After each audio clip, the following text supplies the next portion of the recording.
Olá, boa noite a todos. Sejam bem-vindos ao PodFac, o podcast de suporte ao Fórum Nacional da Experiência do Cidadão. Meu nome é Virgílio Alves, fundador da CX Angola, que está a organizar pela primeira vez em Angola o Fórum Nacional da Experiência do Cidadão, que terá lugar no dia 29 de outubro, na ENAP, onde especialistas, gestores públicos, sociedade civil e academia vão debater sobre o estado atual da experiência do cidadão em Angola. Eu tenho a honra de conduzir esse podcast e tenho aqui dois especialistas que dispensam a apresentação. Do meu lado tenho Luís Mendes, do meu lado esquerdo. Boa noite, Luís. Boa noite, Virgílio. Muito obrigado por teres aceito o nosso convite. Do meu lado direito temos Mário Inácio. Boa noite, Mário. Boa noite, Virgílio. Boa noite a todos os espectadores e os ouvintes que nos ouvem neste encontro, que com certeza vamos debater coisas interessantes e que despertam então o interesse relativamente ao tema que está proposto. Isso, muito obrigado. Antes de começarmos, eu vou permitir que de forma assim muito breve o Luís fale um bocadinho da sua trajetória. Porque é que o Luís está aqui a falar um bocadinho daquilo que são os serviços públicos, daquilo que é a experiência do cidadão em Angola e porque é que é uma das vozes sonantes nesse tema. Bem, agradecer o convite. Primeiro estou cá por me convidar e acredito que alguma coisa fiz ao longo de 30 anos ligada à área de vendas, ligada à área de atendimento ao público, nos meus últimos anos mais ligado à área de formação, quer no setor público, quer no setor privado, e como cliente e cidadão crítico e que sabe a diferença entre o bem e o mal, talvez me tenha dado aqui alguma informação e poder ajudar também. Não é só criticar, é poder contribuir e ajudar. Muito obrigado, Luís. Gostei desta, né? A diferença entre o bem e o mal. Sim. Vamos já descobrir um bocadinho. Mário, muito obrigado mais uma vez por teres aceito o nosso convite. Então, podemos saber um bocadinho daquilo que é o histórico brilhante que já tem? Bem, muito obrigado, Mário Inácio. Estou ligado à área de serviço e atendimento nos últimos 25 anos. Primeiro, cerca de 12 anos ligados a uma multinacional também na área de vendas e agora, nos últimos 12 anos, ligado em passagens por serviço público, normalmente uma entidade de serviços administrativos. Portanto, estou cá disposto para partilharmos então a nossa experiência. Muito obrigado. Sem mais delongas, o nosso tema é Vidas Reais, a jornada da experiência do cidadão. E para começarmos, eu ia passar a palavra aqui ao Mário. Como é que estamos a data de hoje? Qual é o estado da qualidade da prestação dos serviços públicos hoje? Qual é a experiência que o cidadão enfrenta no dia a dia? Mas também um paralelo. Se olharmos para trás, há 15, 10 anos, se calhar até, não vou dizer há 20, vamos estar aí muito próximo do pós-guerra, né? Ainda haviam-se passado aí 2 anos, acho que não teríamos muita coisa, mas se olharmos há 15 anos atrás, há uma evolução. E como é que estamos agora? Penso que foram dados vários passos para que, em termos daquilo que é a percepção do cidadão relativamente às suas expectativas quanto ao serviço público, foram dados muitos passos. Eu muito gostaria de salientar primeiro aquilo que tem a ver com digamos, com aquilo que é a legislação.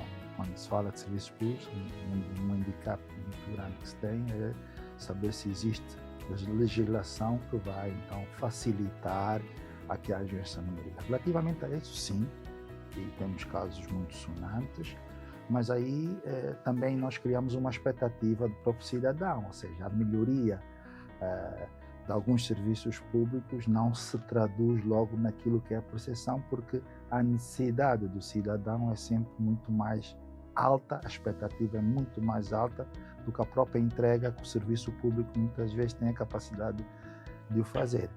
Aqui também realçar a questão da pressão demográfica que muitas das vezes estes serviços têm, e daí, de alguma forma, em termos legislativos, termos despertado para alguns programas, e aqui vale falar, por exemplo, Simplifica 1, Simplifica 2 e alguns Simplificas que foram para setores muito específicos da nossa economia, e aqui queria falar, por exemplo, do turismo, mas não podemos parar. Penso que é um caminho e a expectativa de que aquilo que o Estado entrega e aquilo que o cidadão procura, eu tenho ainda a dizer que existe um certo desfazamento.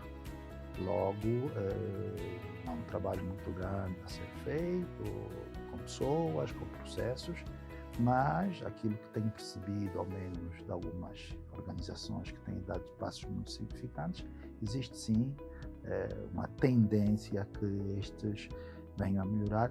Contudo, é necessário sempre perceber qual é a percepção que o cidadão tem relativamente àquilo que o Estado, neste caso as instituições estatais, estão a entregar. Luís, corrobora da mesma opinião? Sim, penso que aquilo que o Mário diz faz todo sentido e temos verificado isso, mas se calhar aqui gostaria só de acrescentar que acredito que o cidadão hoje, quando olha para o Estado, vê o Estado como um todo. E o que é que percebemos? É que, a nível do serviço público e das instituições, temos várias velocidades. Dependendo do Ministério, dependendo de quem está a tutelar, temos casos de sucesso em que se verifica, de facto, uma melhoria muito grande, mas se formos para um outro setor, para uma outra necessidade do cidadão, ainda há muito trabalho a ser feito. E acho que aqui devia haver uma visão mais holística, em que as pessoas, em que o Estado promovesse, junto dos ministérios, junto de todas as áreas que têm que prestar um serviço ao cidadão, olhassem para o cidadão e dizer o que é que nós podemos fazer para que a experiência seja idêntica. Porque hoje eu tenho casos, como dizia o Mário, em que há legislação, em que há inclusivamente investimento grande a nível das tecnologias de informação e cujo atendimento é exemplar, e nós dizemos, uau, o que é que aconteceu aqui? Mas depois vamos a coisas mais básicas e ainda temos o atendimento tradicional, das filas de espera, esta pedra sou eu, tenho que ir de madrugada, só atendo 10 por dia.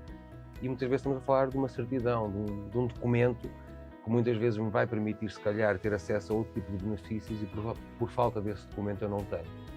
E acredito que aqui acho que poderemos, se calhar, lançar também que houvesse essa visão mais alargada de que todas as áreas que contribuem para resolver e ajuda a simplificar e ajudar o cidadão poderia se equilibrar aqui um pouco mais. Ou seja, na verdade, o Luís fala já de uniformização naquilo que é a qualidade do serviço prestado por todas as instituições públicas, não é?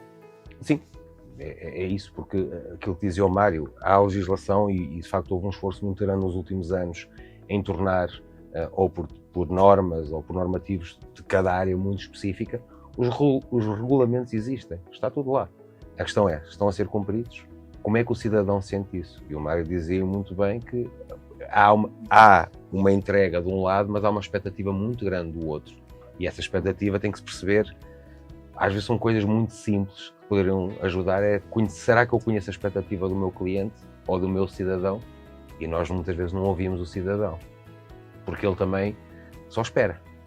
Mário, na sua opinião, o que é que está por detrás dessa disparidade entre a qualidade do serviço prestado nas mais diversas instituições? Nós temos algumas instituições mais avançadas no que toca a tecnologia, processos, até inclusive atendimento.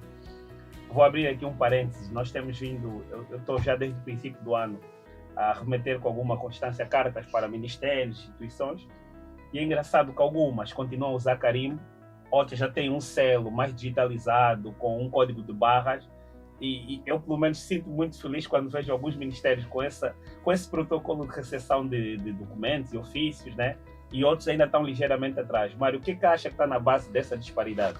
Existem, durante portanto, timeline, portanto, a linha de vida de um cidadão, ela é preenchida ou muitas das vezes sofre a incidência de vários eventos.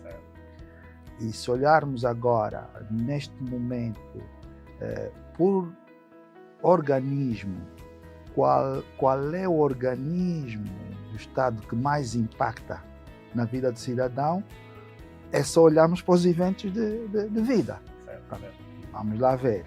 Eu digo, de forma indireta, e quando inclusive ainda na fase de gestação, basicamente dos 0 aos 9 meses, que seria que é o normal, indiretamente nós já estamos, de certa forma, a perceber como é que vai ser isto, porque já somos utentes indiretos de um Serviço Nacional de Saúde, por exemplo. E depois, após o nascimento, o registro de nascimento, o primeiro bilhete, o NIF, existem vários eventos. E aí é perceber exatamente, e facilmente nós percebemos, quais são as instituições que estão mais à frente e quais são as que precisam ainda de fazer um caminho muito mais de curva de aprendizado, mas aí também olhamos para as questões estruturais, para as questões, eu já falava da depressão demográfica, principalmente nos grandes centros urbanos, e não só, são também esta dispersão geográfica em termos territoriais que nós temos, apesar de lá não existir muitas das vezes um número tão significante de população. E estes desafios, muitas das vezes, colocam, e por quê? Porque quando o Estado, o governo cria, de certa forma, todo o procedimento em termos legislativo, deve olhar para o país, de forma como pessoa de bem para todos os angolanos, de Cabinda ao Cunene e do oeste ao leste. Então, muitas das vezes, esse desfazamento tem a ver com a importância que estes eventos de vida têm na vida do próprio cidadão e a capacidade de cada uma destas instituições de criar os seus próprios programas de sustentabilidade em termos de qualidade. E é por isso que assistimos hoje a esse desfazamento, sendo que algumas, e por imperativo econômico, de alguma forma, por motivo de contribuição, tiveram que acelerar. Na verdade, elas vão impactar depois em todo um conjunto, e aqui falando especificamente até do próprio orçamento do Estado. Teve que acelerar, porque havia necessidade.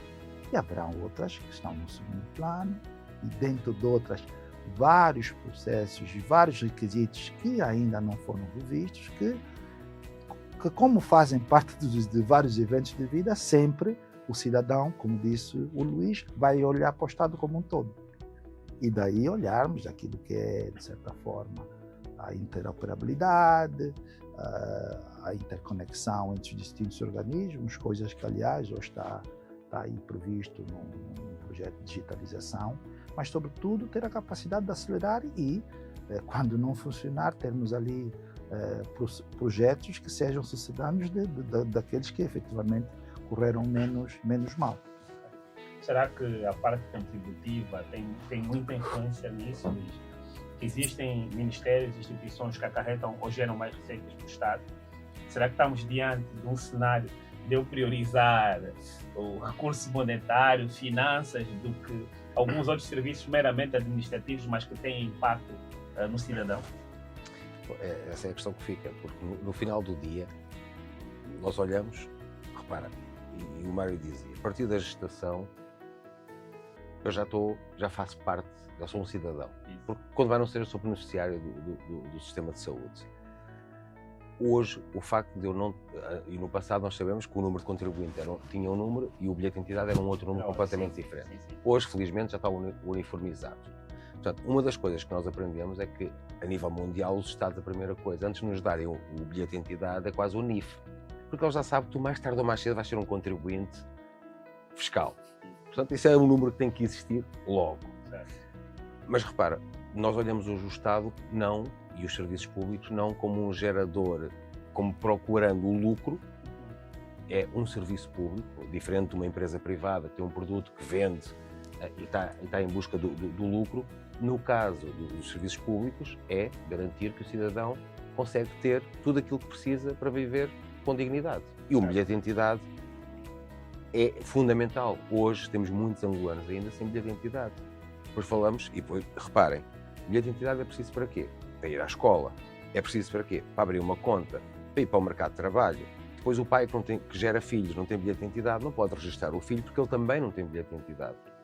Então há aqui uma série, e há pouco ouvíamos, até a nível de projeto, que o meu cartão de eleitor fosse o bilhete de identidade. Era bom que assim fosse, porque pelo menos sabíamos de uma coisa. Ao abrigo do ato eleitoral, toda a gente tinha que ter um documento. E hoje, repara, temos o cartão do município. Começamos a ter, são precisos muitos cartões para muita coisa. Mas não temos um código postal, por exemplo. As moradas, temos ruas que não têm morada.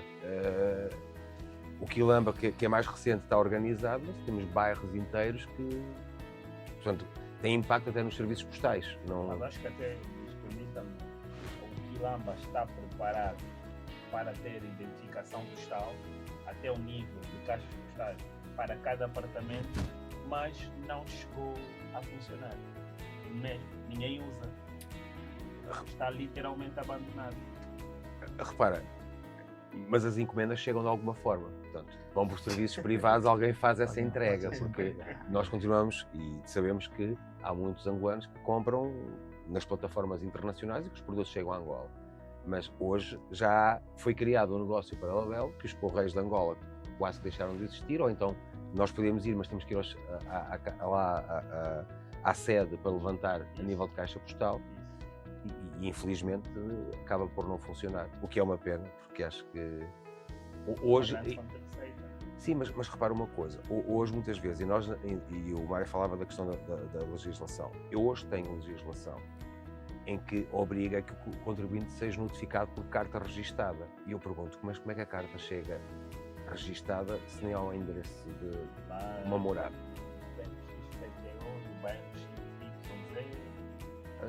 A nível de Lei Geral de Trabalho mesmo, eu faço o funcionário desaparecer.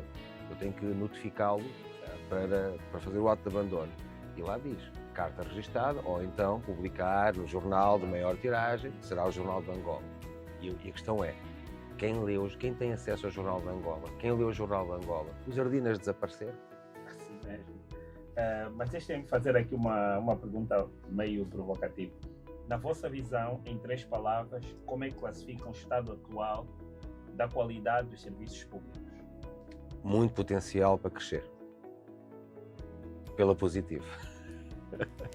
Bem, eu também corroboro e penso que existe uma grande vontade.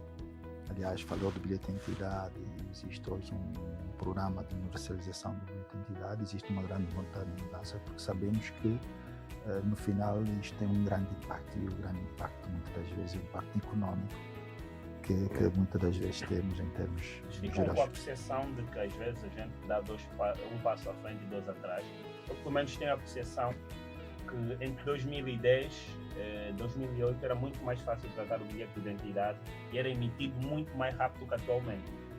Pois, daquilo que eu posso falar relativamente ao bilhete, sei que durante este período a que se refere, o processo de produção era diferente do atual. Era manual ainda na altura? Não só, os postos tinham autonomia de impressão, mas isto depois gerava outro problema muito mais sério. Quizá quem está de fora não olhava, que era a gestão logística, quer das impressoras, quer dos consumíveis das impressoras e até dos laminados para lá introduzir depois os dados cidadãos. E em determinado momento, naquilo que foi o processo de modernização, achou-se por bem mudar para um centro de produção, que agora está a ser, penso eu, já replicado para a Zona Sul, mas não penso que num futuro muito próximo se possa voltar ao modelo antigo. Eu se calhar acrescentaria o primeiro serviço, ou seja, e vamos usar aqui o caso do bilhete de identidade. A primeira emissão deve ser automática, valor baixo, ou seja, é um direito que o cidadão tem em receber este documento. Mas a partir do momento ele tem uma validade que eu perco e preciso de uma reemissão, deveria ser caro. Reparem uma coisa, bombas de combustível, bancos, não deve haver sítio que a gente passe que não estejam centenas ou dezenas de cartões de identidade, bilhetes de identidade pendurados, que alguém esqueceu, que alguém perdeu. O cidadão também não tem o sentido de responsabilidade que aquele documento é importante que ele o preserve. Certo. E tenha atenção que tenha rigor nisso, porque depois, se é barato, o que é que acontece? Perdi, vou tratar um novo. E aquilo que dizia o Mário, nós muitas vezes, e não é, até no caso dos passaportes, quantas vezes vemos o SME a dizer que tem centenas ou milhares de passaportes impressos à espera que o cidadão os vá levantar. Então, há coisas que nós devemos também disciplinar o cidadão para dizer, o Estado garante, a primeira eu ofereço, mas a segunda vais pagar bem. Para quê? Para que o meu bilhete de identidade vai até 2032. Eu tenho que o preservar. O que é que nós muitas vezes verificamos? O bilhete de identidade apanha sol, apanha chuva, vai para a máquina de lavar. É a responsabilidade do cidadão. Ele tem que suportar pelo menos o custo da produção do cidadão. Estamos a falar de material que é importado. Certo. Eu iria fazer a seguinte questão, quem puder responder primeiro, sinta-se à vontade. O que é que afeta mais a percepção de qualidade do lado do cidadão? Eu se calhar até vou olhar aqui da perspectiva de cidadão, o Mário, como tem mais essa parte, porque faz parte também da solução do lado do Estado, se me permite, Mário. Repara uma coisa, hoje eu quando tenho uma necessidade, um cidadão regular, normal, passaporte, bilhete, qualquer serviço do Estado, a primeira coisa que eu pergunto é, nos cambas todos, quem tem um amigo, um primo ou um parente que trabalha no sítio tal? Porque eu quero evitar a fila, quero ser atendido rápido, quero que o meu bilhete saia primeiro do que os outros. Então, nós recorremos sempre à alternativa B. Certo. Porque acreditamos que a não funciona. E hoje a percepção, e nós quando passamos em qualquer instituição, principalmente a nível dos serviços de identificação, vemos sempre filas intermináveis. O que afeta muitas vezes hoje essa percepção tem muitas vezes a ver quem está, o fator humano. Há um investimento gigantesco em termos de tecnologia e hoje vê-se essa melhoria. Hoje eu para tirar o bilhete tenho recolha de impressão digital, tenho a câmara que tira, está tudo digitalizado, é paper free quase. Certo. E isso é um grande avanço. Muitas das vezes as pessoas, quando precisam ir tratar algum documento a nível do Estado, pedem dispensa. Tiram um dia off, precisam ir para uma determinada instituição para tratar um documento. Esse caminho também que nós precisamos, esse caminho que queremos? Bem, não sendo o caminho que queremos, é o que muitas das vezes o cidadão é confrontado. Mas aqui ainda referir o seguinte, ainda estamos a falar do cidadão. Nós temos depois, os serviços públicos também afetam as empresas. Porque parte desses eventos que eu me referi na vida, no timeline da vida de um cidadão, também acontece na vida da empresa, a criação, a obtenção de uma série de documentos.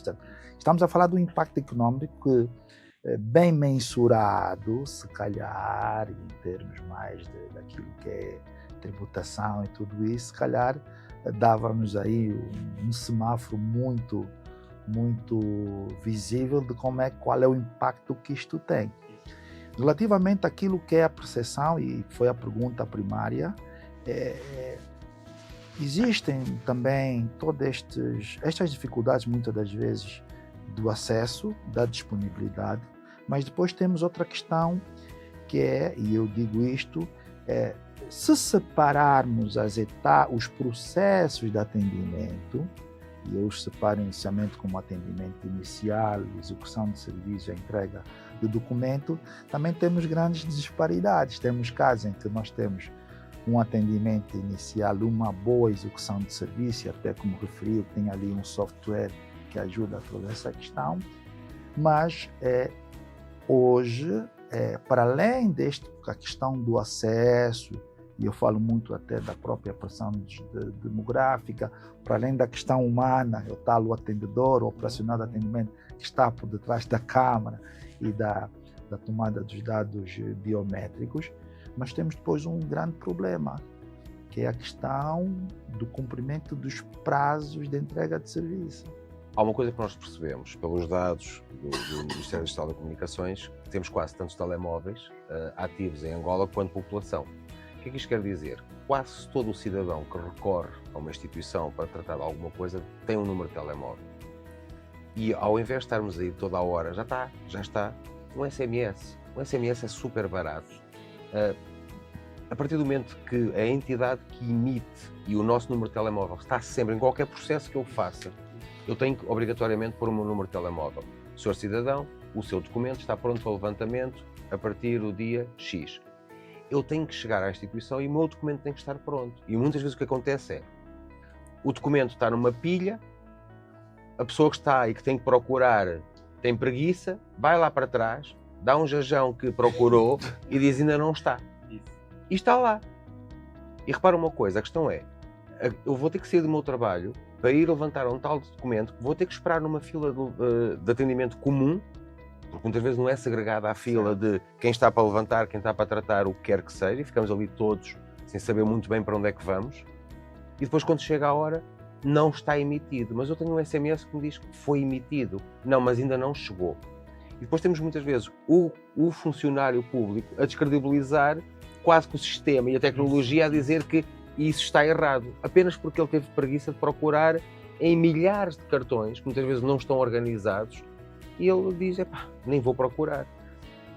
Se nós olharmos processos, pessoas e tecnologia, onde é que está a maior dificuldade? Veja, nós muito facilmente, hoje, batendo o mundo fora, e com valências internas, nós temos acesso à tecnologia. Certo. Mas lá está, temos que olhar depois para outros fatores conjunturais e estruturantes, relativamente ao acesso de ligação à internet, porque muitas vezes servem de suporte. Temos que olhar depois para ter o cuidado, e deixamos sempre a atenção, de não digitalizar a burocracia. Totalmente de acordo, portanto o Mário já adivinhou, eu vou olhar sempre para as pessoas, porque o processo é escrito e alguém o tem que ler. Quem é? A pessoa. Os funcionários públicos, o cidadão. A tecnologia está disponível. Quem carrega nas teclados, quem usa a tecnologia? O cidadão, o funcionário público. Portanto, as pessoas devem estar sempre no centro da ação. Sempre. E a questão é, hoje a nível das instituições, depois é o efeito multiplicador. Porque a dificuldade que eu encontro no setor da saúde ou noutro setor qualquer, eu muitas vezes reclamo, mas eu que também sou servidor público, como é que eu faço na minha instituição? Eu reclamo da escola, com o professor, que a escola é desorganizada. Mas tu és organizado na tua instituição? Na área onde tu atuas? Porque a tecnologia e o investimento está feito. E repara, eu vou dar aqui um exemplo. Hoje, e nós no passado tínhamos os hospitais centrais onde toda a população ia, cheio. Hoje está a ser feito um esforço gigantesco para criar as primeiras linhas, ou seja, hospitais mais pequenos, mais de proximidade, centros de saúde. Está a ser feito esse investimento. Mas a questão é, funciona? As pessoas estão lá? O SIAC, por exemplo. Eu, se for ao SIAC de Talatona e vejo aquela multidão de gente, se eu começar a perguntar, você veio de onde? Eu tenho pessoas que estão a vir de vários pontos da cidade para o SIAC. Mas o que é que falhou na administração municipal? O que é que falhou no serviço que está próximo dele? Porquê é que ele vem ao SIAC? Porque provavelmente o SIAC funciona. Mas porquê é que lá no bairro ou no município a área do registro não está a funcionar, a área do automóvel não está a funcionar? O que é que falhou lá? E temos uma pressão muito grande, e hoje o SIAC é um exemplo, é um bom exemplo daquilo que é o tornar os serviços para já integrados e depois qualidade. Ou seja, eu vou ao SIAC, é uma coisa que eu sei, eu tiro uma senha e sei qual é a minha vez de ser atendido. Eu, se chegar ao bairro, vejo uma fila gigantesca e eu não sei qual é o meu lugar. Provocativa, e perdoem a minha ignorância, eu se estiver no Virei, eu consigo tratar um bilhete de identidade. Se estiver no Lumbalanguimo, consigo tratar um bilhete de identidade, ou ir com uma repartição no Lucusse. Deixa-me lembrar aqui de mais outros municípios. É possível isso? É possível. Tudo. Dentro destes municípios? Sim, por aquilo que eu posso e aquilo que eu, na verdade, que é o meu conhecimento, o Ministério tutela, por via da Direção Nacional do Registro Notariado, não só agora, há um programa de universalização de identidade, historicamente tem alocado equipas móveis, campanhas de emissão de bilhetes, campanhas de emissão de registros civis, apesar de todos esses desafios, digamos, mais de tanto de distâncias como de logística. Tenho conhecimento que muitas das vezes é operado nestes lugares, ali onde houver uma conexão que não seja tão fiável, há o tratamento, depois há, digamos, que eles chamam de o upload para o sistema online. Portanto, é possível e, de alguma forma, temos cidadãos que têm acesso. Sim, se for em campanha, com certeza não há de ser todo ano, é um período. Mas existe hoje um grande esforço, sob o ponto de vista do Executivo, e daí um bocadinho para entendermos o que é a nova divisão administrativa, justamente para permitir ali onde havia ausência daquilo que é a administração local do Estado, poder existir por conta de investimento. Dando aqui sequência da nossa conversa, e muito obrigado aqui pelas excelentes contribuições, está a ser uma conversa bastante interessante, mas eu queria que, assim, de forma rápida, começando aqui pelo Mário, já vamos mudar um pouco da abordagem, vamos agora para aquilo que é a componente da digitalização, mas antes, de forma a ficar muito claro, queria que explicasse um bocadinho, Mário, qual é a jornada do cidadão, começa de onde, termina onde, o que é que acontece nessa jornada e quais são os pontos mais críticos dessa jornada do cidadão? Minha humilde percepção, e saindo de toda a definição, não é nada mais do que a vivência que o cidadão tem na sua interação com os serviços, e aqui no caso os serviços públicos, e na verdade nesta vivência existem vários fatores, né? Isto parte um bocadinho da percepção que ele tem, que ele leva daquilo que é esta interação. Muitas das vezes é caracterizada muitas das vezes pelo acesso, pela empatia, pela disponibilidade em termos da prestação do próprio serviço, pela satisfação plena ou não nesta interação, e todo este conjunto de fatores fazem com que ele, nos diversos eventos, e aqui digo, para cada evento de vida, há uma jornada. Não vamos pensar que existe uma jornada única para todos os eventos. Eu, se for tratar, por exemplo, de um registro civil, eu vou ter uma jornada, porque é um serviço específico, com requisitos específicos, e é uma experiência que eu levo. E continuo aqui a dizer que muitas das vezes, a olhar o Estado como um todo, muitas das instituições que estão muito bem acabam quase por levar por tabela, porquanto o cidadão vai observar todo um conjunto de experiências que teve ao ter acesso a vários serviços prestados pelo Estado. Bem, em relação à jornada, concordo plenamente com o que o Mário diz. Há micro-jornadas dentro de cada uma das instituições, é a necessidade que eu tenho, vou procurar como é que eu chego para tratar do meu tema, depois tratei, fiz a recolha ou entreguei a documentação, há uma outra área que vai tratar e entregar, até eu ter aquilo que preciso ou que fui tratar em mãos. Sobre a questão do atendimento e dessa competição saudável, sabem que, provavelmente peço desculpa, mas vou dizê-lo, devido haver uma premiação, reparem uma coisa, o cidadão e o Estado podia quase que fazer um desafio. 10.000 kwanzas é o emolumento para se eu entregar antes do prazo, o cidadão obrigatoriamente, é quase como nos Estados Unidos, a TIP é obrigatória, a gorjeta é obrigatória. Se entrega antes do tempo, eu tinha que dar X% voluntariamente com registro e que não ia para os cofres do Estado, ia para aquele serviço em que todos os colaboradores fossem beneficiados pela excelência. O prazo é 10 dias, entregamos em 8. Tens que pagar, o emolumento era 10.000 kwanzas, tens que dar 1.000 kwanzas que vai ficar ali na caixinha que depois vai se dividir por todos, para que haja a excelência do atendimento. É muito estranho, eu chego a um balcão e há sempre aquela tia bem simpática, com um sorriso espetacular, fila, parece que a senhora está a vender bombom, todo mundo quer ser atendido pelaquela senhora. A miúda nova começou a trabalhar há bem pouco tempo, unha bem grande, cara bem trancada, sempre a resmungar, todos evitam, até dizem, essa não. Essa tia, se calhar, ganha o mesmo que a colega que entrou agora. Até pode ganhar um pouco mais. E será que merece? Quantos é que atende um, quantos é que atende o outro? Concordo com o Mário, devia haver competição e reconhecimento, e o cidadão devia pagar por isso. Eu hoje tenho que gastar dinheiro na mesma, toda a gasosa, para resolver uma coisa que deveria ser apenas o valor do emolumento. Então pronto, a minha gasosa, em vez de ir para uma pessoa, ia para o cofre, para a caixinha, e era a dividir por todos. E quase certeza que iríamos ter ali internamente todos tentarem ser os melhores. Porque depois, se calhar, na divisão, é assim, a tia Maria, quantos é que atendeu? 100. A menina Ana, quantos é que atendeu? 10. Então a tia Maria tem que ganhar, da caixinha vai receber mais que a Ana. Para quê? Para que a Ana fique estimulada a dizer, se calhar, eu tenho vantagens em atender mais e começar a elevar aqui a fasquia.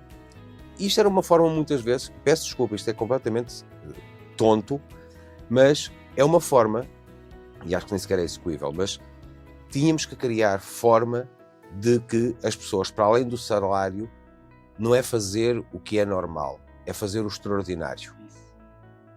Sim, 3 da tarde, vai fechar, faltam 10 pessoas. Se eu ficar mais meia hora e despachar estas 10 pessoas, custa alguma coisa. Se eu tiver alguma coisa a ganhar, se calhar eu fico. Para ganhar o mesmo. Não, fechou, volta amanhã. Começarmos aqui a criar, porque, reparem uma coisa, um serviço público só é diferente do privado porque ele não busca o lucro, mas a satisfação do cliente. E a questão é, há essa satisfação? A empresa privada, se for preciso trabalhar até à meia-noite, está a trabalhar. Porquê? Está a faturar, o cliente está lá fora, atende todos. É até acabar stock. E porquê é que no Estado não é assim?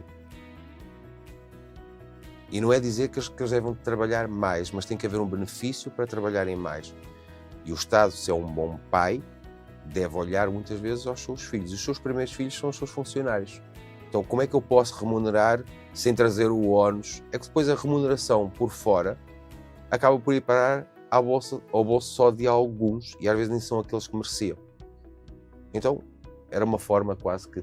Acho que o Luís está aqui a propor, já se falou da questão da premiação, da questão de podemos olhar como se fossem rankings de satisfação por cada instituição pública, mas o Luís tocou aqui num ponto interessante que seria relacionado àquilo que é a produtividade ou a performance dos funcionários públicos. Sim. E a gente volta de novo na componente das pessoas, né? Será que existe preparação para conseguirmos aferir a produtividade, criar mecanismos, formas de aferir qual é o funcionário público que realmente trabalha, qual é o funcionário que melhor atende, qual é o funcionário que tem a melhor produtividade, que gera impacto no cidadão, que é aquele funcionário que, quando vai lá procurar o bilhete de identidade, consegue, de forma afincada, olhar para todos os bilhetes e conseguir localizar o bilhete do cidadão Virgílio e assim sucessivamente? Bem, na verdade, a minha perspectiva com respeito a isto é dizer que hoje existe esse cidadão, este funcionário. Isso. Claramente, isto não irá e não é surpresa para ninguém. Existe e poderá existir, sim, não estão fixados os mecanismos para que comprovadamente se criem processos que depois levem a este reconhecimento. Mas aí referir e também ter aqui atenção, e eu vou me referir de novo à questão da legislação, porque na verdade como Estado tudo começa muitas das vezes pela legislação. Sabem que recentemente foi aprovada por via de decreto provincial entre dia 2 e dia 3, um novo regime que vai de alguma forma desencadear uma nova forma de olhar para a avaliação de desempenho. Certo. Portanto, tem o seu vigor a partir de 1 de janeiro de 2026, há uma avaliação que é essencialmente a meio termo, 6 meses anualmente, mas daquilo que eu lhe posso dizer, já existe hoje em alguns organismos, no mínimo eu posso citar no mínimo de 3, que já fazem a avaliação mensal. E costuma ser à volta de 10, 12 pontos, que uma é muito mais objetiva, outra tem um bocadinho mais a ver com a parte qualitativa e em alguns casos até quantitativa. E daí derivam desta avaliação, a atribuição de um subsídio remuneratório adicional em comparação com as demais organizações, quer externas ou com os demais funcionários dentro da própria organização. E isto atualmente já existe. E é notório que ali onde existe, eu não vou dizer quais são as organizações, vocês vão notar exatamente que o atendimento é outro, é diferenciado. É diferenciado. E aqui a tecnologia, se me permite, Mário, também ajuda, porque hoje, tendo os processos digitalizados, eu consigo saber pelo login do colaborador quem é o que atende mais rápido ou o que atende maior número de pessoas. Isso. Ou seja, consegue-se medir, e a tecnologia e os sistemas hoje que estão instalados a nível das instituições já nos ajudam, pelo menos naquilo que são os critérios quantitativos, a medi-los e a ter números que de facto justifiquem essa premiação, essa meritocracia. Mas mais uma vez voltamos à questão, Mário. É a questão de que este era um processo que deveria... O Estado é muito grande e nós temos muitas necessidades em diferentes áreas, nas relações que temos com o Estado, e quando isto vai, um setor está bem, está muito à frente, e os outros, era quase que olhem para aqueles que estão a fazer bem e vamos nós também fazer, para haver essa promoção da excelência, porque a questão é, não sabendo que era impossível, alguém foi lá e fez. Se já há um exemplo, ou bons exemplos do que está a acontecer, era quase dizer, é possível isto está a acontecer, então vamos replicar pelas outras áreas e tentarmos começar a copiar o bem e deixar desta zona de mediocridade ou de um serviço medíocre ou sofrível e tentar elevar essa fasquia pelos bons exemplos que já existem e por essa questão financeira. Eu costumo sempre dizer, a linguagem universal que qualquer pessoa entende é a linguagem do dinheiro, do cidadão, para o bom ou para o mau, e mesmo do funcionário. Quando há uma premiação e quando eu tenho algo a ganhar, eu esforço-me para isso. Mas quando dizem, se trabalhares mais, ganhas o mesmo, não há qualquer motivação. Da mesma forma, ao contrário. Se não cumprires com determinado critério durante X tempo, também és penalizado. Inclusivamente, pode ser sancionado com despedimento, como acontece muito nas empresas privadas, ou pelo menos uma não atualização salarial, nem promoção. Ou seja, tens um nível de avaliação de desempenho fraco, vamos trabalhar sobre ti, tu continuas a ser fraco, então temos que decidir. Portanto, como eu não gosto de trabalhar com fracos, se calhar o melhor é ir dedicar-te a outro negócio qualquer, porque estás infeliz aqui e estamos todos infelizes contigo aqui dentro. Não, é assim mesmo. Faz todo sentido. Assim, de forma rápida, vamos tentar olhar para a digitalização dos serviços públicos, concretamente a nível também do atendimento e depois a interoperabilidade entre os vários sistemas a nível do Estado. Como é que classificam? Estamos bem? Já foi feito muito? Ainda falta? Começava pelo Mário. Portanto, relativamente a isso, dizer que nós temos hoje um desafio. Este desafio é o PADA, é um projeto até está a ser liderado pelo IMA por via de um financiamento do Banco Mundial, que justamente faz o setup e fixa as bases para esta digitalização.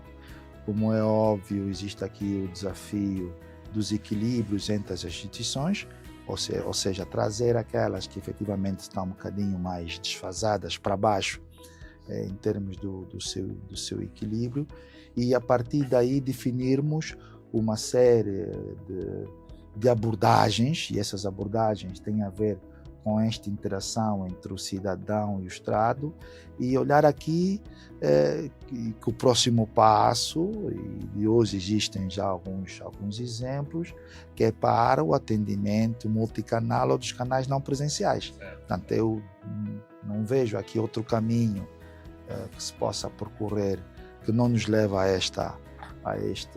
este fim, mas não penso que ela vai acontecer de forma equilibrada para todas as instituições, nem tinha como.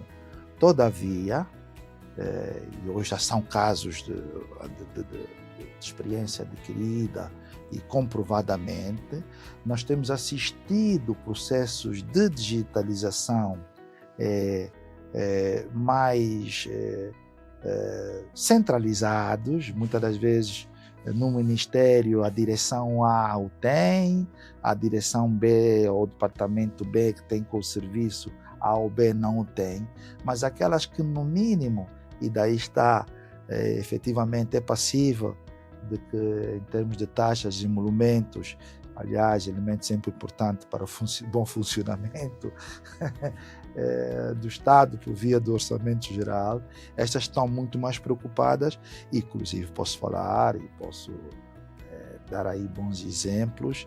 Aliás, ontem mesmo tive aí a necessidade de indicar um serviço deste e está ali a funcionar. Agora, é um desafio, temos aqui que olhar mais uma vez para o capital humano, não só na perspectiva de quem presta o serviço, mas também para quem é que prepara estas condições de digitalização. E aí estamos a falar aqui ter programadores, ter instituições, ter softwares, ter empresas que estejam à altura desta prestação, porque é muito comum às vezes a entidade pública ter a maior da disposição, mas depois aquilo que é o serviço contratado não responde à expectativa. Então, primeiro. E segundo, outra questão, há bocado falou do sistema, mas o sistema é, digamos, uma forma muito global de não atribuirmos a culpa a quem realmente tem culpa. Não sei se está a ver. Muitas das questões do sistema não têm a ver com a aplicação, com o software. Pode estar, às vezes, de quem tem que garantir a conexão, está a ver? E quem tem que garantir a conexão, provavelmente é um prestador de serviço externo. Então, lá está. O desafio, qual é? Primeiro é o equilíbrio, em termos estruturais, de infraestrutura, de todas essas organizações. E até tenho dito o seguinte: algumas instituições estatais têm sido até muito ousadas, porque elas sabem quais são as dificuldades e ainda assim têm estado a colocar naquilo que é os seus programas de sustentabilidade, melhoria da qualidade da prestação, a correr, sabendo de antemão que vão enfrentar em algum momento dificuldades com prestadores de serviço externo. E ainda assim há essa aposta. Está a ver? Então é um desafio, temos que ter a coragem, a ousadia de que, em termos políticos, assumir, digo, os erros não se escondem, eles são assumidos, muitas vezes têm que ser assumidos, mas sobretudo começar, até por acordos de nível de serviço, a dizer, ok, eu não vou pagar esta fatura do mês passado, porque eu contratei um serviço que no qual tinha que entregar entre 95, 98 ou 98, 100% de acesso ou de tráfego, e você ofereceu 80%. Então, eu não vou pagar. No bom sentido, temos que, de alguma forma, trazer esta discussão para o âmbito até dos prestadores, que muitas das vezes são tanto do setor privado. Sim. O privado também tem aqui uma responsabilidade muito acrescida. Luís, o Mário falou há pouco daquilo que é a qualidade das soluções digitais que são apresentadas e como elas vão interferir na forma como o cidadão vai utilizar. Qual é a visão do Luís no que concerne à experiência do cidadão a nível das plataformas digitais, que foram lançadas muitas? Nós hoje conseguimos vê-las em muitas instituições e muitas de uso contínuo, inclusive.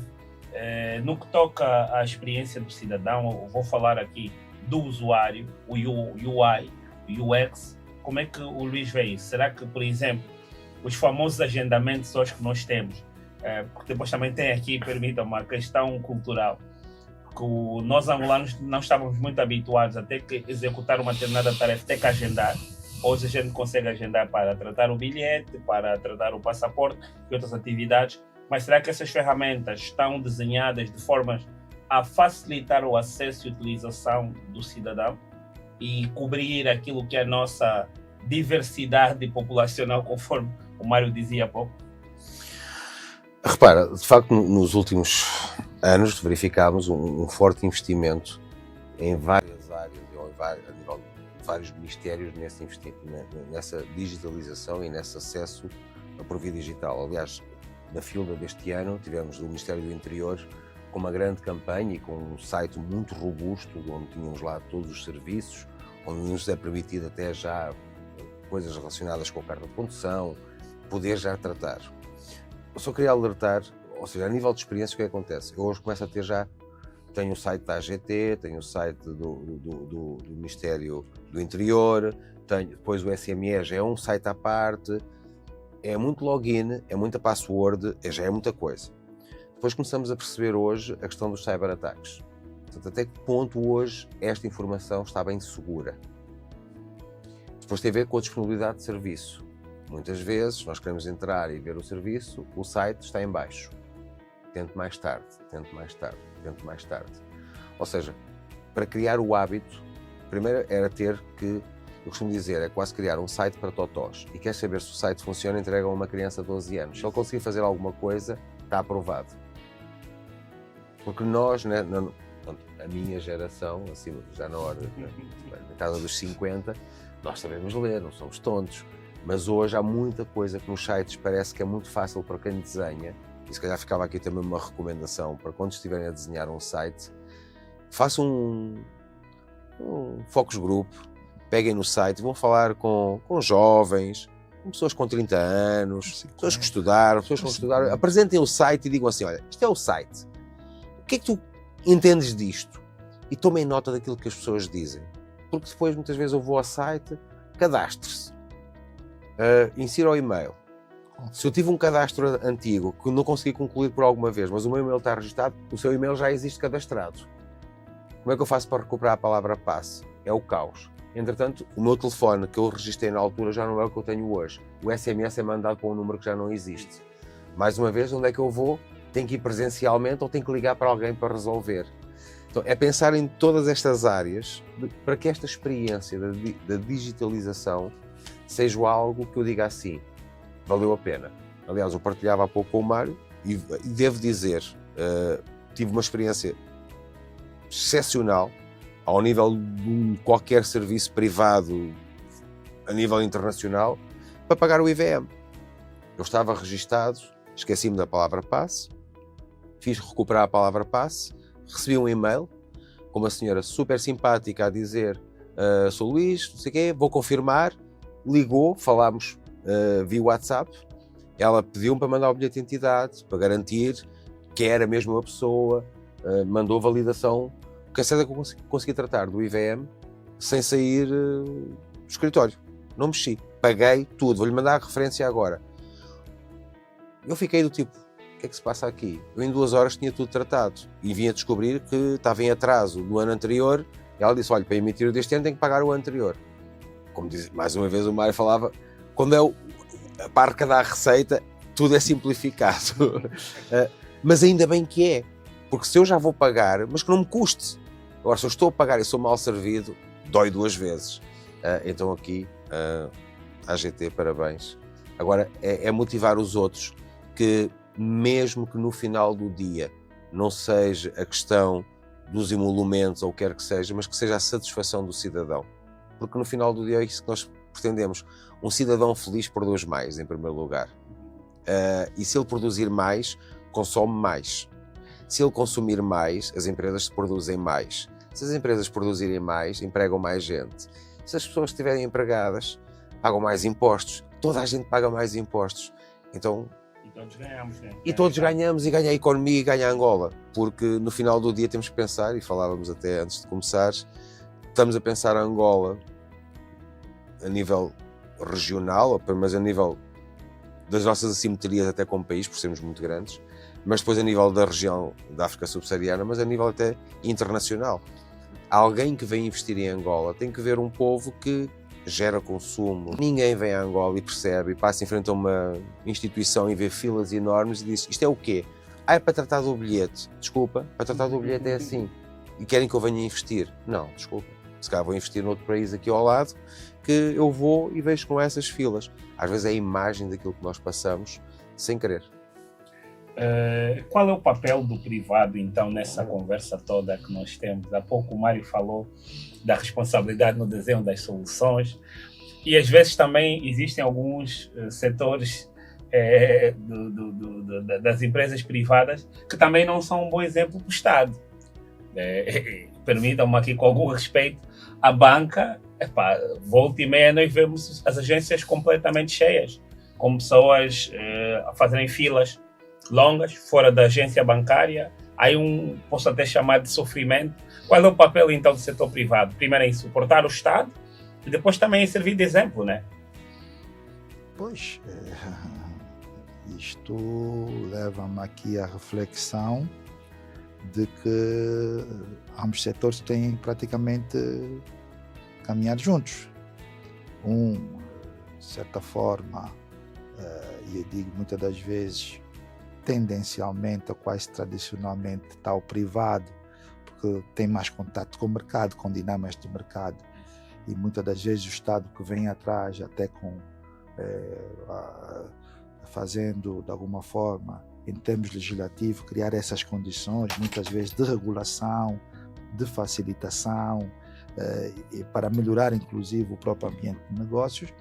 Mas temos casos em que sim, e vemos como é que muitas das vezes, dia sim, dia não, ouvimos que determinado serviço público, por via dos ministérios, cancela os contratos com o privado, porque na verdade, e vai-se lá saber muitas das vezes quais são os incumprimentos que ali existiram, não está alinhado com aquilo que efetivamente se espera, tanto do Estado, e que depois se vai refletir naquilo que é a satisfação do próprio cidadão. E aí está, tendo o setor público, setor privado, a incumbência muitas das vezes de ser o carro-chefe e de alguma forma oferecer soluções para o Estado, porque o Estado não pode pensar que em termos de serviços vai criar um serviço específico do dia para a noite para cobrir determinada necessidade. E muitas das vezes se vai remeter, e tem que se remeter ao privado e dizer, tem um privado que a priori tem ali uma condição muito boa para prestar um bom serviço, e em vez de eu estar a criar valências internas, que vai incluir aqui investimento público, que vai incluir contratação e toda esta série de empecilhos administrativos, eu recorrer ali a um privado, mas claro, o privado de alguma forma também tem que se alinhar de certa forma e ser o catalisador deste movimento de melhoria contínua que o Estado se está a propor. Logo, existem aí, e pelo menos que eu conheça e pude constatar em loco in situ, exemplos em que, não acontecendo isso, o Estado assume esta parte, e por exemplo, há um exemplo de uma entidade em um país lusófono que essencialmente foi criada para desenvolver uma plataforma tecnológica de interoperabilidade, digitalização para o Estado, e depois, em segundo momento, abriu para o privado, porque não havia no seu ambiente de negócio, no seu mercado, quem o pudesse suportar neste sentido. Então é esta interação, porque o Estado efetivamente, se notar que não há, em termos de serviços, empresas privadas suficientes para, provavelmente vai ter que criar. Mas lá está, é função do Estado criar e de forma fazer uma concorrência quase desleal a um privado. E aí se levanta-se a questão de que este alinhamento, esta visão, digamos, mais futurista, em termos do privado identificar quais são os gaps que tem o Estado, e aí, como uma oportunidade, dizer, por este carril eu posso seguir, porque aqui existe uma necessidade, está em aberto. Portanto, e não vamos colocar o nosso mercado fora dessa dinâmica. Agora ocorreu-me aqui a seguinte questão. Nós falamos há pouco da premiação, dos índices de satisfação e por aí em diante. A pergunta é, se eu sentir que o meu direito como consumidor /cidadão na perspectiva de atendimento, de cumprimento daquilo que são os processos administrativos ou outros serviços que eu possa requerer a uma instituição pública, aonde é que eu devo me dirigir? Será que também devo me dirigir ao Instituto de Defesa do Consumidor? Como é que isso é aplicado? Okay. Posso inverter a questão, permitam-me a ignorar. Existe livro de reclamações nas instituições públicas? Existe o decreto presidencial 234/16, ele, na verdade, é o decreto presidencial que, na sua componente mais prática, trata sobre o regulamento e práticas em termos de legislação para a utilização, a obrigatoriedade da utilização ou a disponibilização do livro de reclamações em organismos públicos e privados. Portanto, logo, este deverá ser o primeiro nessa interação entre o cidadão e a instituição pública, é o primeiro momento. Mas lá está. Vamos agora dar aqui uma volta, amanhã saímos e vamos ver que instituição pública ou quantas, no universo de quantas é que estão neste momento a aplicar. Este é o primeiro ponto. Existe também uma resolução, e eu dizia ao Luís, que já terá agora terminado a universidade, já de algum tempo, que é a disponibilização de um contato de telefone para, em caso de irregularidade durante o atendimento, o cidadão fazer uma reclamação. Pode ser entendido como um disco de denúncia. E aí, mais acima, existe a IGAI. Aliás, nós vemos com eventos muito práticos, inclusive com uma salvaguarda até da própria confidencialidade, este mecanismo de denúncia. Mas aí já não estamos, já paira um bocadinho entre aquilo que são a questão da probidade, não é tanto, muitas das vezes ir por este caminho já é mais por uma questão de probidade do que propriamente de satisfação. Certo. Mas existem mecanismos, inclusive legislativos, para. Agora, existe também, terá que existir a disponibilidade, de alguma forma, em termos da gestão intermédia, de colocar à disposição, à boa vontade, não, porque já há obrigatoriedade, ou sim ou não, você aplica, mas lá está.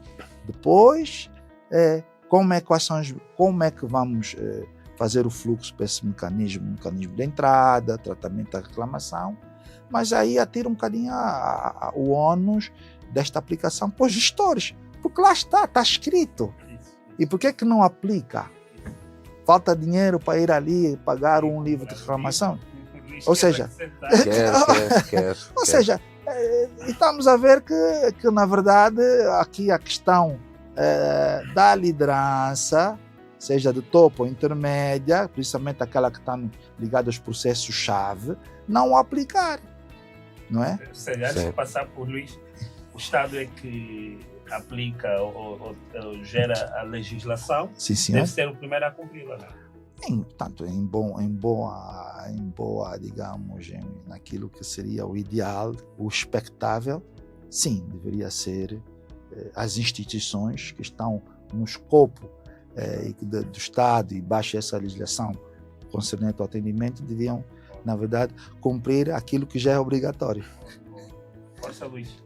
Só a questão a questão do livro.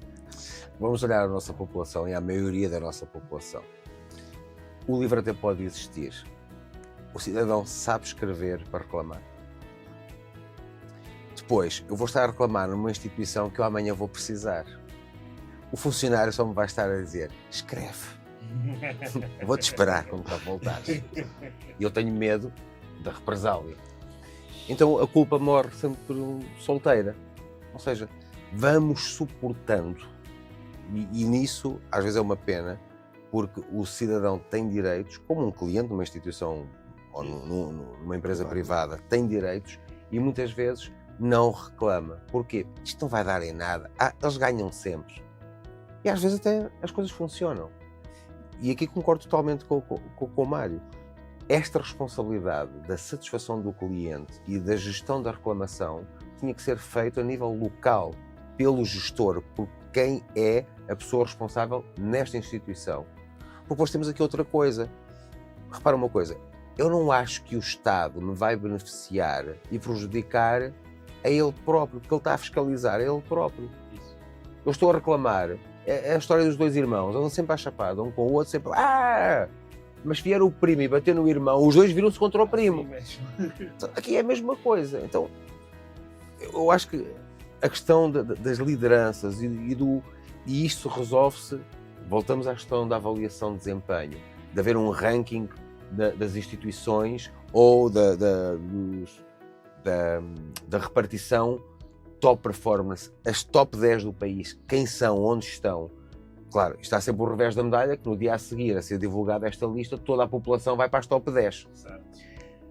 Mas o que é que vai acontecer? As outras vão começar a perder receita. Se a perderem receita, porque têm um mau atendimento, para aquele gestor também não é bom, porque alguém lhe vai dizer, cuidado, tu assim vais ficar no desemprego, tu e toda a equipa. Ou então vamos ter que mudar todos. E então, era um bocadinho isto, porque mesmo que o livro exista, e depois, repara uma coisa, nós estamos sempre a pôr a tónica na reclamação. Devia de haver um livro de louvor. E o livro de louvor deveria estar quase que... Onde é que eu posso agradecer a este funcionário que foi impecável? Resolveu uma situação, não, mas foi simpático, teve empatia comigo. E em vez de mandar embora, diz, olha, já fechámos, mas ainda lhe vou atender. E deveria ser reconhecido. E às vezes este reconhecimento é surdo. Toma lá um mil para beberes uma gasosa, que até o devo fazer, mas eu devia escrever alguma coisa, parabéns, excelente funcionário. E o chefe, quando olhar, vai dizer, chamar o fulano, olha, temos aqui um louvor, e em frente a toda a gente, expor este louvor. E a crítica não é do colaborador, a crítica é da equipa. Porque estamos 3 ou 4 pessoas à frente de um balcão, o meu colega está a ter um mau comportamento com o cidadão, e eu estou calado a assistir. E não chega à frente para resolver ou para ajudar. Então a reclamação deve ser gerida deve ser assumida por todos e o louvor deve ser individual. Mais a título provocativo, anualmente nós vemos a lista de instituições privadas que receberam mais reclamações junto do Instituto de Defesa do Consumidor, mas nunca vimos nenhuma instituição pública ou alguma publicação de alguma instituição pública nessa lista. Sentem falta disso? Acham que também iria ajudar? Ou longe disso? Mais fácil irmos para a parte dos elogios, do destaque, da premiação? Sabes que as pessoas reclamam mais dos serviços que usam intensivamente. É a PAL, é a DEL, que são aquelas empresas que nós mensalmente temos que recorrer, certo, ou por via de estou a pagar a água que não tenho, estou a pagar a luz que não tenho. Hoje o pré-pago também já resolveu um pouco isso, mas no passado, como era por estimativa, muitas vezes eu estava a pagar a luz e ficava 2 meses sem energia, mas tinha que pagar na mesma. Certo. Eu vou cortar, mas vai cortar o que se eu não tenho? É quase como a água, eu pago a água, mas nem sempre tenho.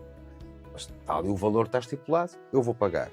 Mas depois há uma série de serviços que não têm esta pressão ou esta recorrência em que fica mais difícil de medir e acaba por não ser até tão justo. No passado havia listagens e havia muita reclamação com a EPAL, com a ENDE. Hoje, felizmente, e eu como utilizador, quer de um serviço, quer outro, anos de luz de melhoria. Eu chego à EPAL hoje, consigo pagar até adiantado, porque como é por estimativa é sempre igual. No passado nem isso sempre era permitido. E vou e pago. A ENDE, desde que tu tens o pré-pago, carregas o teu cartão, tu consegues gerir o teu consumo e pagas o que consomes. E eu acredito que as reclamações tenham diminuído, até porque os apagões, como no passado, diminuíram bastante a nível da cidade de Luanda. Mas há, claro, aqui uma série de serviços que a gente precisa todos os dias. Mas porque eu só preciso, calhar, de um registro criminal quando no trabalho me pedem, quando vou fazer um concurso público, só preciso uma vez a cada 2 anos, até correu menos bem, mas só uso uma vez. Tratar do bilhete é de X em X anos. Não há essa recorrência. E dizias há pouco, e é bem da verdade, muitas vezes as empresas públicas também estão a seguir o exemplo do Estado em vez de serem um bom exemplo para o Estado. A questão da banca é quase contraditório, é quase, nem sei o que devo dizer, porque o comportamento e aquilo que a gente vê à porta de um banco é difícil de explicar a qualquer cidadão que chega a Angola de repente e diz: o que é esta fila à porta do banco? Nós temos dificuldade em dizer, ou estão para levantar dinheiro, ou estão para ir levar uma fotocópia de um documento que eles podiam levar, ser escaneado e ficar de forma digital. Não, ele tem que gastar papel, tinteiro, pagar a fotocópia no chinês. Para quê? Mais papel? Que o banco vai pôr vai digitalizar aquela fotocópia, ou vai pôr num lado qualquer, vai pôr num armazém que vai ter que pagar aluguer. Também se calhar deviam começar a pensar em usar os serviços ou a digitalização para evitarem andarmos com papéis e poder, em alguns casos, até fazê-lo online. Portanto, hoje qualquer banco tem uma app e eu podia fazer o upload do meu cartão, frente e verso, e de alguma forma ele tinha o registro que eu tenho o meu cartão válido, não está caducado e que eles têm a última versão do meu cartão. Mas pronto, os desafios são enormes. Assim, o Luís falou bem dessa componente da banca. Agora sim, indo já para uma parte mais final, vamos olhar para o cidadão, vamos olhar para as pessoas. O cidadão também está preparado ou o cidadão simplesmente reage àquilo que ele vê nas instituições? Ele hoje é mais exigente, sim, mas quais os comportamentos do cidadão que afetam também a forma como os serviços públicos são prestados? Temos a componente da literacia. Será que é uma responsabilidade simplesmente do Estado ou também do cidadão, dos pais, dos progenitores? Não há um alto investimento nisso? Eu sei que é uma componente muito complexa, mas queria ouvir um pouco o Mário sobre este tema.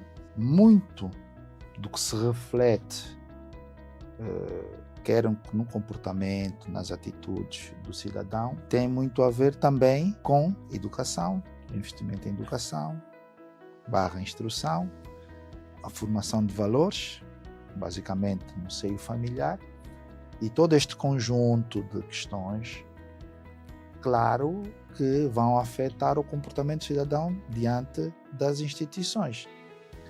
E, de alguma forma, as instituições públicas devem assumir o desafio que, tendo falhado, de alguma forma, em alguns processos, quer de educação, quer de instrução, de formação de valores, as instituições públicas também serem, digamos, afetadas e não só procurarem mecanismos para que, de certa forma, se tornem também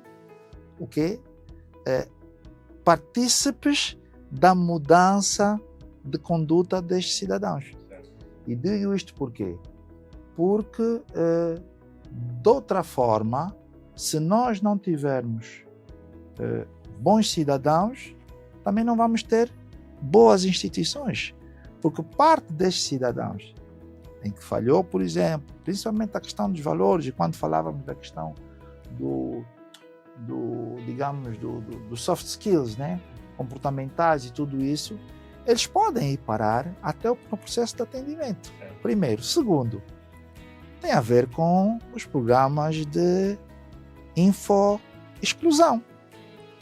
Ou seja, se nós olharmos para aquilo que é o processo de digitalização e que daqui a determinado tempo vamos interoperabilizar as plataformas, vamos criar canais não presenciais de atendimento, é óbvio que terá que existir no processo de educação alguns inputs para que depois a percepção de ser um utilizador amigo ou não da plataforma, ainda que ela seja, como diz o Luís, para totós, nós temos que criar isso. E a partir do quê? Dos sistemas, muitas das vezes, de ensino. Que é do geral, que até da própria ensino, em termos da formação profissional. Não há como dissociar, de alguma forma, aquilo que é a formação de um cidadão e depois o seu comportamento ante os serviços. Portanto, se eu tiver uma cultura de utilização pró-digital, é óbvio que eu vou saudar o fato de uma instituição ter percorrido esse caminho. Se eu não o tiver e tiver acostumado ao papel, ao material, quando deixar de fazer parte da minha interação uma folha A4, eu vou chegar ali e vou ver como se fosse um bicho de 7 cabeças. Portanto, existe aqui, e é importante que tenhamos isto em conta, que o processo de digitalização, o processo de atendimento multicanal, canal não presencial, ele tem que ser, de alguma forma, acompanhado do programa de gestão da mudança, que é por programa de ensino e até, muitas das vezes, para os próprios funcionários. Portanto, a aceitação não de um software, para depois ele não seja justamente esse que diga, pá, este software às vezes trabalha, às vezes não. Antes era melhor, porque eu com aqui a martelo fazia e sem vinheta, sem nada, o serviço funcionava. O software vai me controlar. Exatamente. Portanto, há aqui responsabilidades muito partilhadas neste processo. Mas só aqui, e respondendo aqui também subsídio ao que o Mário dizia, eu ainda vou mais para o básico, se calhar, no que temos hoje e naquilo que temos que resolver, provavelmente já. Há uma coisa que o cidadão percebe e que nós sabemos que é do comportamento humano. Uma ação provoca uma reação. É inevitável que assim seja. E muitas vezes a reação do cidadão é em resposta àquilo que ele assistiu quando teve contacto com a instituição. E vamos lembrar aqui de uma coisa. Vamos pensar aqui todos. Qual é o primeiro contacto que eu tenho quando chego a uma instituição? Quem é? Segurança. É o segurança. Pronto, que é quase sempre esquecido. O próprio segurança também é cidadão, também está com as frustrações dele, também já está com o mau humor dele. E a minha vida começa a correr mal, ainda eu nem entrei, nem falei com o Estado, estou a falar com o segurança. Mas que o segurança muitas vezes manda mais que o chefe da instituição, porque ele é que controla os mamos todos ali dentro. Desculpem lá a linguagem. Mas deve ser a pessoa que temos que investir também nele. Porque ele é o que acolhe o cidadão, ele é o que dá a indicação, olha, este serviço trata ali. Porque muitas vezes eu chego a uma instituição que quer tratar de qualquer serviço. Há N balcões que cada um trata uma coisa específica. E o segurança é que me ajuda, olha, é ali, mas vai ter que esperar. Quando o segurança já me responde mal, eu já apanhei... Reparem uma coisa, o cidadão vive no território de Angola. Tem a vida que tem no território de Angola. Quem é que ele culpa da vida que tem? O Estado. Quando quer falar com o Estado fala mal com ele. Portanto, se o nível de stress dele e de ansiedade já está aqui, quanto mais perto do Estado ele chega, mais frustrado está. Como ele não consegue falar com o Estado, há muito Estado lá em cima, a pessoa que representa o Estado, que é quem está atrás do balcão, vai levar com tudo. Ele vai despejar já ali a bilis dele toda, vai falar mal e muitas vezes ele está a reclamar de uma situação que nem tem a ver com o que está a acontecer ali. Mas foi uma experiência, foi uma coisa que ele viveu e que ele já vai aqui acumulado e ele descarrega tudo ali. Portanto, o funcionário público no final do dia também acaba por ser quase um herói, porque ele também devia ter tratamento psicológico para ouvir tanta coisa que ele ouve e dizer, e o que é que eu tenho a ver com isso? Eu não sou culpado disso. Mas ele tem que ouvir e tem que ter essa capacidade.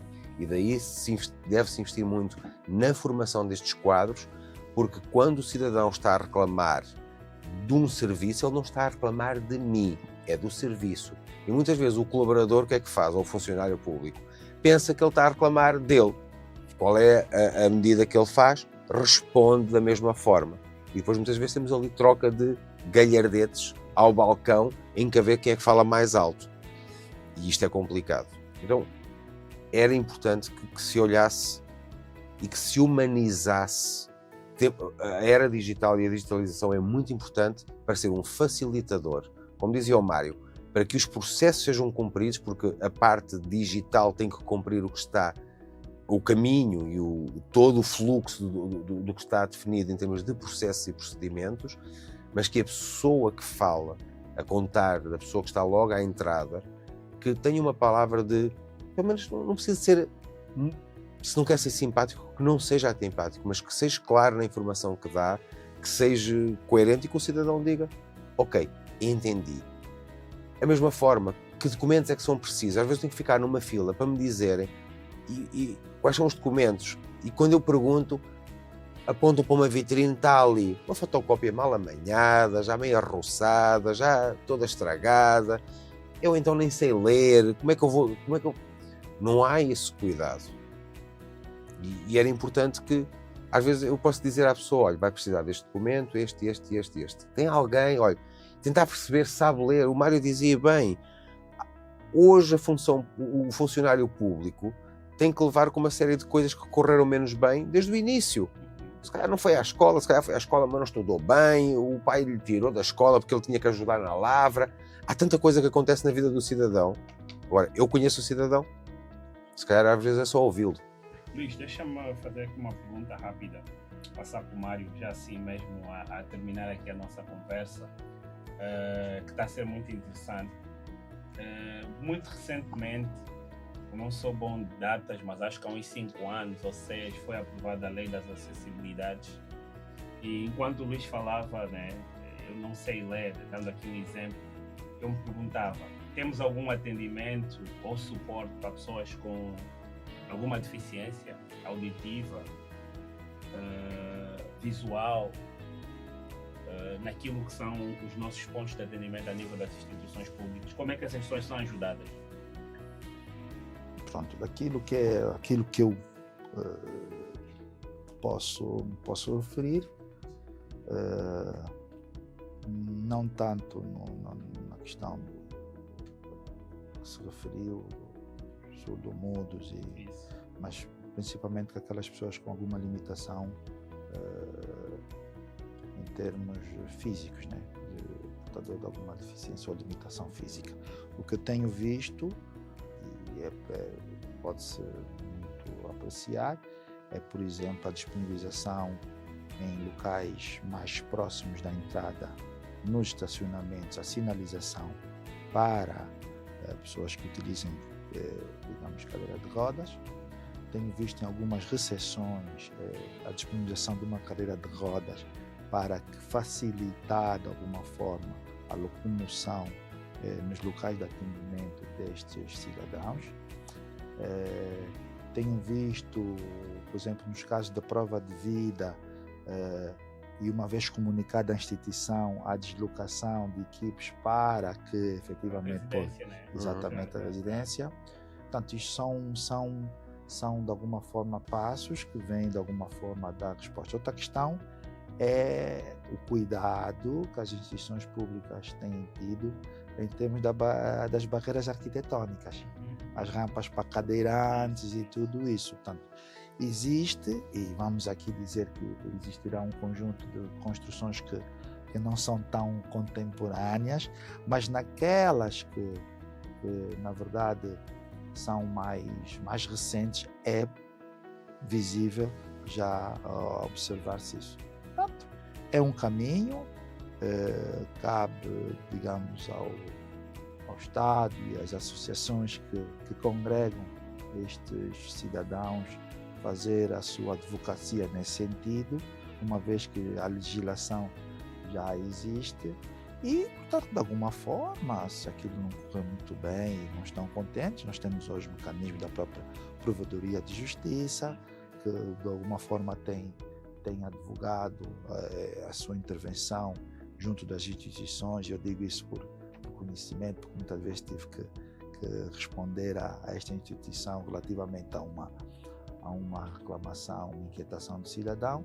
Agora é preciso, de alguma forma, sistematizar e, sobretudo, e aí finalizando, também implementamos as cartas dos direitos e deveres dos cidadãos. Portanto, espelhar à entrada quais são os seus direitos, quais são os seus deveres, e estabelecer, inclusive, mecanismos para que tudo aquilo que não corra bem tenha ali a oportunidade de ser ouvido por parte da instituição e o gestor que assim dirige o processo nessa instituição.